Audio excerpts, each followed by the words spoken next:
আমাৰ 40টা সমষ্টিত beneficiary programme চলি আছে আৰু সেই বেনিফিচিয়াৰী প্ৰগ্ৰামত আমি কেন্দ্ৰীয় চৰকাৰে দিয়া ফ্লেগশ্বিপ প্ৰগ্ৰামবিলাক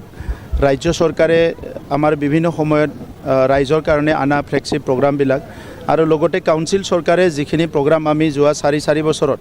আমাৰ বিভিন্ন শ্ৰেণীৰ ৰাইজৰ কাৰণে দিয়া হৈছে এই প্ৰত্যেকটো আঁচনিৰ যিটো ইমপ্লিমেণ্টেশ্যন যিটো ৰূপায়ণ সেইটো যাতে সঠিকভাৱে হয় এই কাৰণে ৰাইজৰ লগত এই বেনিফিচিয়াৰী মিটত আমি ভাৱ বিনিময় কৰিছোঁ আমি সকলো বিচাৰিছোঁ যে ভাৰতৰ প্ৰধানমন্ত্ৰী ডাঙৰীয়াই যেনেকৈ ভাৰতবৰ্ষখন এখন বিকশিত দেশ গঢ়াৰ কাৰণে যিখিনি আঁচনি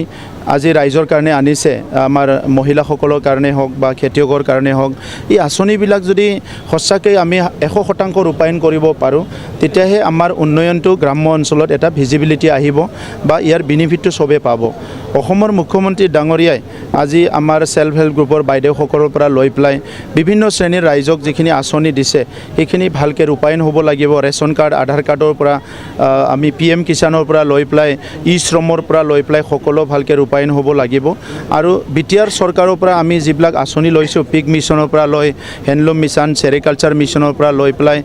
বডোফা লাইভলিহুড মিছন এইবিলাক সঠিকভাৱে ৰূপায়ণ হ'লে ৰাইজৰ বহুত লাভ হ'ব তো এই কথাখিনিকে আমি অকল ফাণ্ডটো ৰিলিজ কৰি দিলে নহ'ব ৰাইজক এৰি দিলে নহ'ব আমাৰ কথাটো ৰাইজক শুনাব লাগিব বা আমাৰ মিছনটো ৰাইজক ক'ব লাগিব এই কাৰণে বেনিফিচিয়াৰী মিটটো লোৱা হৈছে আৰু আজি ওদালগুৰিত আমাৰ ৰৌতা সমষ্টিত এই বেনিফিচিয়াৰী মিট হৈছে সকলো শ্ৰেণীৰ ৰাইজ আহিছে মই ধন্যবাদ জনাইছোঁ আৰু আশা ৰাখিছোঁ যে সকলো যদি নিজৰ যিখিনি আঁচনি পাইছে এই আঁচনিবিলাক যদি সঁচাকৈ ভালকৈ ৰূপায়ণ হয় আৰু আমাৰ বিষয়াসকলে বিশেষকৈ গ্ৰাম্য উন্নয়ন যিটো বিভাগ আছে তেখেতসকলৰ বহুত বেছি দায়িত্ব আছে এই বিষয়াসকলে যাতে ভালকৈ তত্ত্বাৱধান কৰে এতিয়া ৰাস্তা ঘাট হৈ আছে আমাৰ ইয়াত PWD ডিপাৰ্টমেণ্টৰ দায়িত্ব আছে চেৰিকালচাৰ ডিপাৰ্টমেণ্টৰ দায়িত্ব আছে পিক মিছনত আমাৰ এনিমেল হাজবেণ্ডাৰী ডিপাৰ্টমেণ্টৰ দায়িত্ব আছে চ' সকলোৱে নিজে যদি সেই আঁচনিখিনি ৰূপায়ণ কৰে তেতিয়া আমাৰ বহুত ভাল হ'ব এই কাৰণে এই সভাটো য'ত হৈছে বহুত ভালকৈ সফল হৈছে আৰু আমি প্ৰধানমন্ত্ৰী ডাঙৰীয়া আৰু মুখ্যমন্ত্ৰী ডাঙৰীয়াক ধন্যবাদ জনাওঁ এই আঁচনিবিলাক কম সময়ৰ ভিতৰত আমাৰ অঞ্চলত আহি পোৱাৰ কাৰণে আজি BTR চৰকাৰখনে ইয়াৰ মনিটৰিং বা ইয়াৰ ইমপ্লিমেণ্টেশ্যনৰ দায়িত্বটো লৈ পেলাই খুব ভালকৈ আমি আগুৱাই নিব পাৰিছোঁ ছাৰ শেহতীয়াকৈ দেখা পোৱা গৈছে যোৱাকালিৰ পৰা আমাৰ বিজেপিৰ মন্ত্ৰী তথা বন্ধুত্বপূৰ্ণতে আছে যিহেতুকে জয়ন্ত মল্ল বৰুৱাই ৰিজৰ্টত হাগ্ৰামা মহিলাৰ প্ৰায় 2 ঘণ্টাতকৈ অধিক দুটা বৈঠকত মিলিত হৈছিলে কিন্তু সাংবাদিকৰ পৰা গোটেই কথা কোৱাৰ পৰা তেওঁ বিৰত আছে এই ক্ষেত্ৰত কিবা এতিয়া চাওক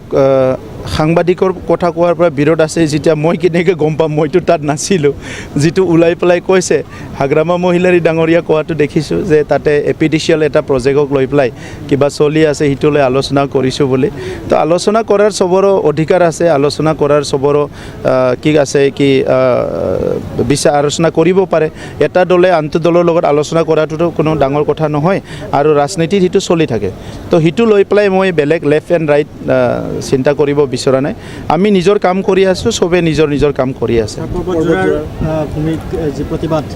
পৰ্বতজোৰাৰ প্ৰতিবাদটো ইতিমধ্যে আমি 4বাৰকৈ ইয়াৰ মেপটো সলনি কৰিলোঁ আৰু তাত ৰাইজৰ কোনো ঘৰ বা কোনো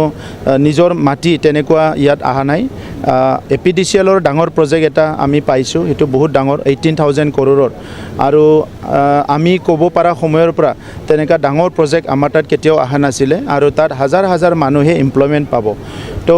এটা গাঁৱৰ ৰাইজে তথা অলপ অশান্তি হৈ আছে তেখেতসকলৰ লগত আমি আলোচনা কৰিম মাজতে তেখেতসকলৰ কিছুমান গাঁওবুঢ়া কিছুমানৰ লগত আলোচনা কৰিছিলোঁ আৰু তেখেতসকলে বুজি পোৱা বুলি কৈছে কিন্তু দুদিনমান অলপ মানে তেখেতসকলে অলপ ৰিয়েকশ্যন কৰি আছে তাত আমাৰ অফিচাৰসকলে আলোচনা কৰি আছে আৰু কিছুমান মানুহ যাই পেলাই অলপ তেখেতসকলক প্ৰভোকো কৰিছে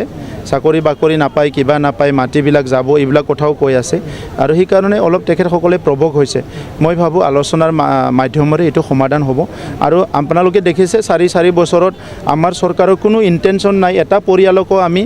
কষ্ট দিয়াৰ ইণ্টেনশ্যন নাই আমি শান্তি বিচাৰি অহা চৰকাৰ আমি শান্তি সম্প্ৰীতি নিৰাপত্তা বিচাৰি অহা চৰকাৰ গতিকে আমাৰ তৰফৰ পৰা কোনো কষ্ট নাপাব ৰাজনৈতিক গ্ৰহণ ছাৰ ইয়াত জড়িত থকা তেনেকুৱাই কিবা থাকিব পাৰে পিছত গম পাব আজি নকওঁ ইউজি প্ৰমোদ ডাঙৰীয়াই কৈছে যে 2 দিনতে সকলো মানে স্পষ্ট কৰা হ'ব ৰাজনৈতিক কি কথাটো লৈ পেলাই মানে পৰ্বতজোৰাৰ যি ঘটনা আচ্ছা এই ঘটনাটো ইমান ডাঙৰ ঘটনা নহয় গতিকে দুটা গাঁৱৰ মানুহে অলপ তাতে অলপ ৰিয়েকশ্যন কৰি আছিলে তাত কিছুমান মানুহে ইফাল সিফালৰ পৰা গৈ পেলাই আৰু অলপমান ৰাজনীতিক লাভালাভৰ কাৰণে বুলি ক'ব লাগিব অলপ ফুৱেলিং কৰি আছে যে তাত ক্ষতি যিমান হ'ব বুলি ভাবিছে ইয়াতকৈ লাভ বেছি হ'ব তো গতিকে এনেই নৰ্মেলি ডাঙৰ ইণ্ডাষ্ট্ৰীবিলাক আহিলে হয়ে আপোনালোকে বেংগলত দেখিছে ক'ৰবাত দেখিছে কিন্তু ইয়াত যিটো আছে আমি নিজে 2-বাৰ 3-বাৰ ৰাইজৰ লগত আলোচনা কৰি মেপটো চেঞ্জ কৰিছোঁ প্ৰথম মেপটো তেখেতসকলে ক'লে এইটো অলপ বেলেগকৈ কৰ এইটো চেঞ্জ কৰিলোঁ ছেকেণ্ডবাৰ ক'লে চেঞ্জ কৰিলোঁ থাৰ্ডবাৰ চেঞ্জ কৰিলোঁ ফ'ৰ্থ চেঞ্জ কৰা হ'ল চেঞ্জ কৰিহে এই প্ৰপ'জেলটো ৰখা হৈছে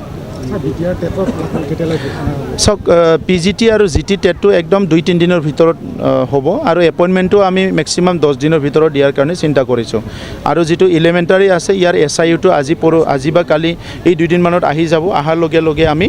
এলিমেণ্টাৰী টেটৰ এপইণ্টমেণ্টটো উইদিন শ্বৰ্ট টাইম আৰম্ভ কৰিম কাইলৈ আপুনি ভাষণ প্ৰসংগত কৈছে কাইলৈ আকৌ অধিক BTRখন আগুৱাই নিয়াৰ ক্ষেত্ৰত কাইলৈ আপুনি বিভিন্ন ধৰণৰ আঁচনি অহাকালি প্ৰায় 300 আঁচনি মই ঘোষণা কৰিম এই আঁচনিখিনি বিভিন্ন অন্তৰ্গাঁথনি আঁচনি